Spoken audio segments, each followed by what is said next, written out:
알트 대장 이더리움도 훈훈한 흐름을 보여주고 있습니다.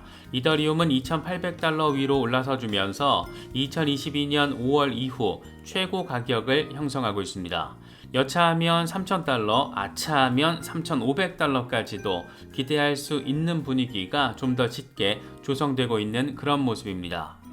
현재 이더리움의 흐름과 관련해서 마이클 반데포페는 이더리움이 모멘텀을 강화하고 있다라고 진단했습니다. 비트코인이 45,000달러에서 52,000달러까지 상승한 반면 이더리움은 비트코인과 비교했을 때 보합세를 보이고 있다. 비트코인이 통합되고 진정되면 모멘텀은 이더리움으로 이동할 것이고 이후에 3,500달러에서 4,000달러까지 나아갈 것이다. 이렇게 긍정적인 부분에 방점을 찍었습니다. 이더리움 비콘 체인의 스테이킹 예치된 이더리움의 가치가 1,100억 달러를 돌파했다는 점도 눈에 띕니다. 이더스캔 데이터를 보면 비콘 체인 스테이킹 컨트랙트에 예치된 이더리움이 3,914만 개를 돌파했고 2,820달러를 시세로 적용을 하면 1,105억 달러 규모 역대 최고치를 찍었습니다. 이와 관련해서 더 크립토 베이직은 하루 사이 이더리움 가격이 2,820달러 이상으로 급등했고 이더리움 스테이킹 컨트랙트로 유입된 이더리움의 양도 가파르게 증가했다. 스테이킹 물량은 꾸준히 증가하고 있었는데 최근 들어서 그 증가폭이 뚜렷하게 커지고 있다. 이렇게 설명했습니다. 이더리움 홀더들의 홀딩력이 커지고 있다는 점, 동시에 거래소 매도 물량이 감소하고 있다는 것으로 해석할 수 있다는 점, 이런 점들에서 추가적인 반등에 대한 기대감을 키우고 있는 그런 부분입니다. 또 다른 분석가 젤레의 경우에는 매번 사이클 때마다 이더리움은 같은 움직임을 보인다. 몇 달 동안 모두의 인내심을 시험한 다음에 갑자기 급등을 해서 모두를 허탈하게 만든다. 이렇게 설명을 했습니다. 함께 공유한 주간 차트를 보면 이미 삼각 패턴을 예쁘게 만들고 나서 상단 저항을 뚫고 이 위에서 지지를 아주 잘 받아주고 있는 상황. 여기서 더 나아가서 다음 저항 라인이 3,500달러 부근이라는 점을 바라볼 수가 있습니다.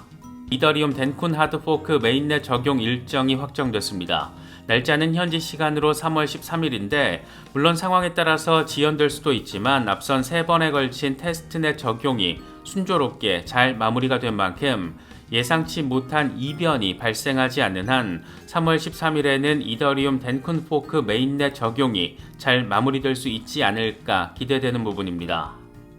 이더리움 현물 ETF와 관련해서도 긍정적인 전망이 제시되고 있는데 이번에는 ETF 스토어의 CEO 네이트 제라시가 SEC는 결국 이더리움 현물 ETF를 승인할 것이라며 3가지 상황을 제시했습니다.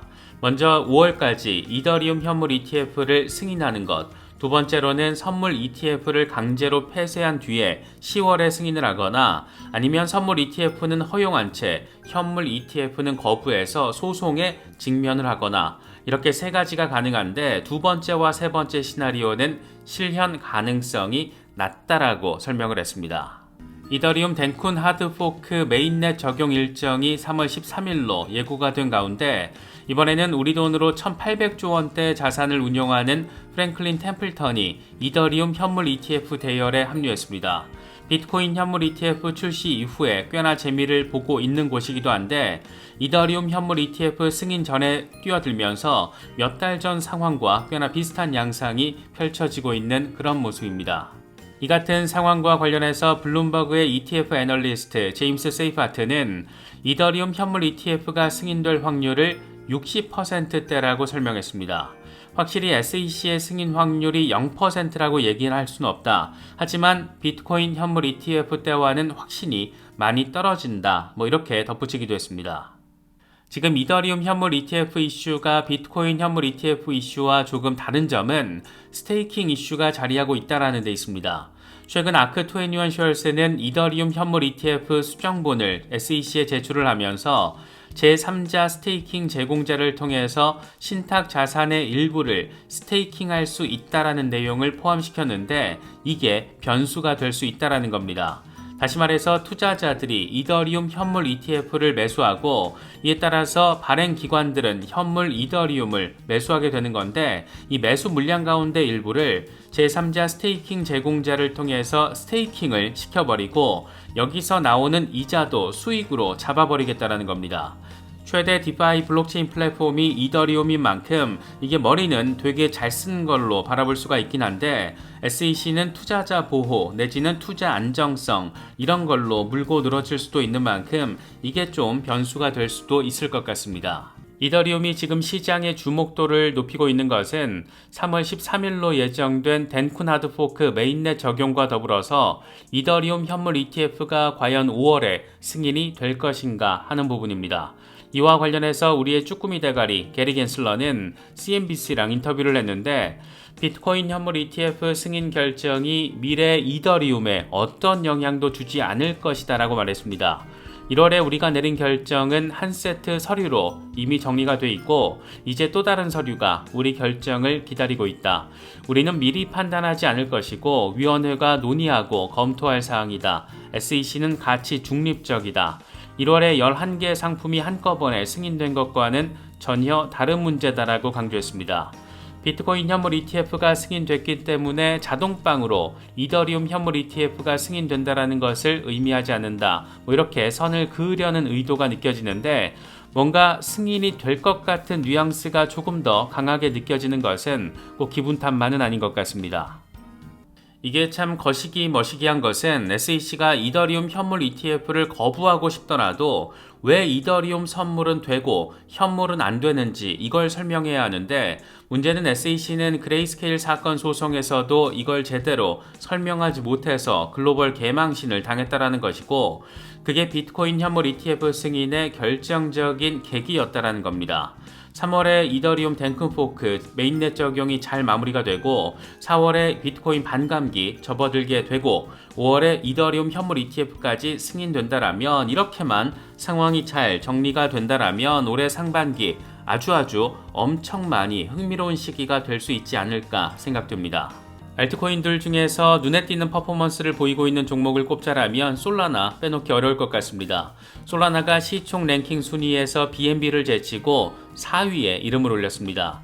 487억 달러 수준에서 고만고만 박빙을 보이고 있는 것이긴 한데 BNB의 아성을 눌렀다라는 것, 이더리움의 가장 현실적인 경쟁자라는 것을 확인했다라는 점, 이런 것들을 고려하면 눈에 띌 수밖에 없는 그런 지점입니다. 이 같은 솔라나의 반등 모멘텀은 두 번째 스마트폰인 챕터 2가 엄청난 인기를 끌고 있기 때문인 것으로 바라볼 수가 있는데 이미 선주문에서 10만 대를 돌파했습니다. 이게 개당 450달러니까 솔라나는 총 4,500만 달러 이상의 매출을 올린 것이고 솔라나의 진성 홀더들이 얼마나 열성적으로 이 프로젝트를 바라보고 있는지도 또 참여하고 있는지도 함께 느낄 수 있는 부분입니다.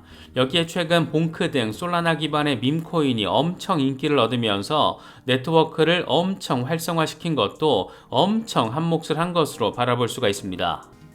리플 XRP의 경우에도 순조로운 흐름을 확인해주고 있습니다. 아직도 여전히 지금도 여적지 0.5달러대라고 생각을 하면 속이 좀 답답할 수도 있겠지만 그래도 7일 동안 10% 가까운 반등을 선보이면서 0.57달러 위로 다시 올라선 상황입니다.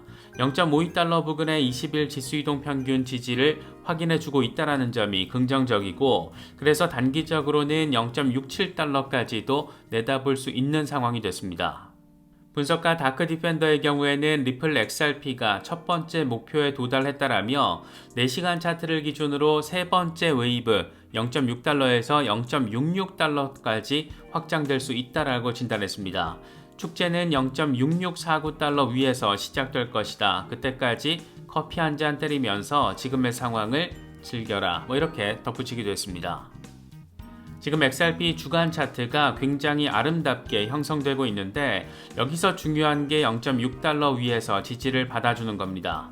무려 3년에 걸친 삼각 수렴 패턴이 지금 거의 꼭지점 부근까지 아주 예쁘게 형성되고 있는데 이와 관련해서 더 크립토 베이직은 XRP는 지난 3년 동안 삼각 수렴 패턴에 갇혀서 여러 번의 조정과 반등을 반복했다. XRP가 삼각 수렴 패턴 상단 저항을 돌파하기 위해서는 0.6달러 위에서 자리를 해줘야 한다. 상단 저항 돌파가 단기간에 달성되기는 어려울 것으로 보인다. 이렇게 설명을 했습니다. 최소 4월에서 6월 정도까지 리플 소송 1심 재판 돌아가는 걸 봐야 어느 정도 방향성이 명확해지지 않을까 생각됩니다. 최근 리플이 디지털 자산 커스터디 플랫폼인 스탠다드 커스터디를 인수했다라는 소식을 짚어봤었는데, 리플은 이번 인수가 스탠다드 커스터디의 신탁과 송금 라이선스를 통해 규제 포트폴리오를 강화하는 게 목적이다라고 밝히기도 했습니다. 이 회사는 2021년에 미국에서 기관 고객들을 대상으로 하는 디지털 자산 보관과 결제 서비스 제공 라이선스를 이미 획득을 한 곳인데, 쉽게 말하면 이걸 리플이 맨 땅에서 획득하는 시간과 비용을 줄이기 위해서 이걸 이미 가지고 있는 기업을 그냥 통으로 인수한 것으로 바라볼 수가 있습니다. 그런데 이 회사와 관련해서 굉장히 재미있는 포인트 지점이 포착됐습니다. 스탠다드 커스터디의 공동 설립자 가운데 한 명이 바로 아서 브리토로 확인됐기 때문입니다.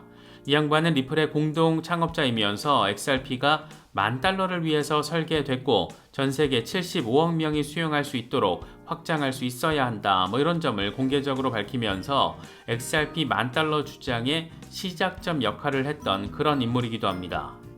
이 양반은 비교적 최근인 지난해 6월에도 이 같은 취지의 멘트를 거듭해서 반복했는데, XRP는 $10,000 가격을 목표로 시장에서 가장 가치 있는 암호화폐 대열에 합류하게 될 것이다. XRP는 대규모 트랜잭션을 처리해야 한다는 점을 인식해서 다양한 산업과 글로벌 인구에서 XRP를 사용할 수 있다, 이렇게 강조했습니다.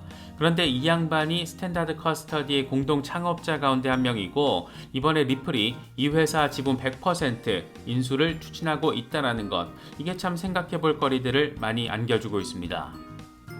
리플이 기관 고객을 대상으로 디지털 자산 보관과 결제 서비스 제공 라이선스를 가지고 있는 곳을 잇따라서 매수하고 있는 것은 그만큼 리플은 미국 시장을 진심으로 잡아먹으려는 야욕을 품고 있다라고 바라볼 수 있는 부분이기도 합니다. 기관들을 대상으로 하는 엔터프라이즈 비즈니스가 핵심 사업 모델이라는 점에서 소송 이슈가 마무리가 되면 이 미국 기관들을 대상으로 본격적인 이 채비에 나서게 될 것이다, 이런 상황 충분히 예상해 볼 수가 있습니다.